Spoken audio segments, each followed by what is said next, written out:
আবহাওয়ার পূর্বাভাস। আগামী 7 দিন শুষ্ক আবহাওয়া থাকবে। সর্বনিম্ন তাপমাত্রা ধীরে ধীরে কমবে। নর্থ বেঙ্গলে কুয়াশার ঘনঘটা, বৃষ্টির কোনো সম্ভাবনা নেই। দার্জিলিং, জলপাইগুড়ি, কোচবিহার, উত্তর ও দক্ষিণ দিনাজপুরেও কিছু এলাকায় ঘন কুয়াশার সম্ভাবনা রয়েছে। আগামী 2 দিন সকালের দিকে এই ঘন কুয়াশা থাকতে পারে। দক্ষিণবঙ্গে ঘন কুয়াশার সতর্কবার্তা নেই, তবে কলকাতা সহ সাউথ বেঙ্গলের জেলাগুলিতেও সকালের দিকে হালকা মাঝারি কুয়াশার সম্ভাবনা রয়েছে।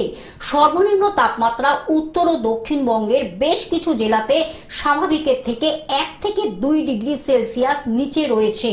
বুধবার 24 ডিসেম্বর থেকে দক্ষিণবঙ্গের জেলাগুলিতে ক্রমশ নামবে পারদ।